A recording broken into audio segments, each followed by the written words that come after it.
to make one more video about the Daniel 7 situation, and I'm going to be done with it. The one like the Son of Man that was brought before the Ancient of Days in Daniel 7 is not Jesus. And here's why. First, we have to remember that Daniel was having a dream.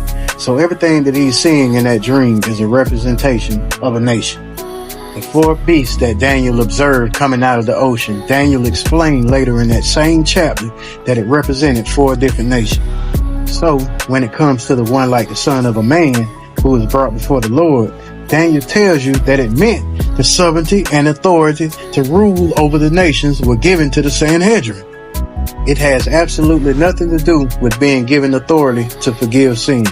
It is talking directly about dominion over other lands. But before the Jewish people can rule again, they will suffer the oppression of those 4 nations. And these are the very same nations in Daniel 2 where he talks about the statue made of gold, silver, bronze, and iron when prophesying that dream for Nebuchadnezzar. Babylon, Persia, Greece, and the Seleucid rule under the title Antiochus. Some attribute it to Rome, but Daniel was completed during the 2nd century BC. So this is how Daniel is able to prophesy so far ahead and know about Cyrus, Alexander, and Antiochus. But it's definitely not about Rome. Revelation deals with Rome in the New Testament. So again, the man that you saw brought before God represented the dominion over the other nations being handed to Israel. There are no prophecies about Jesus or Rome in the Septuagint.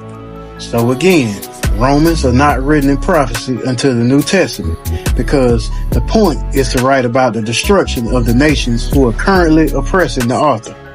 Sadly though, none of these prophecies ever came to pass, because Israel is still in exile and still awaiting a liberator directly from the line of David.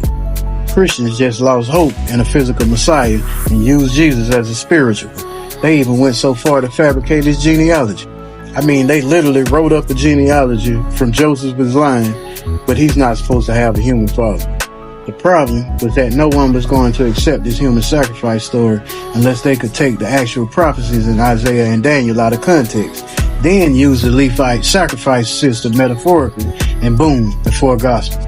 And they don't care about the time period or if the prophet is directly interpreting the vision when explaining this to a Christian.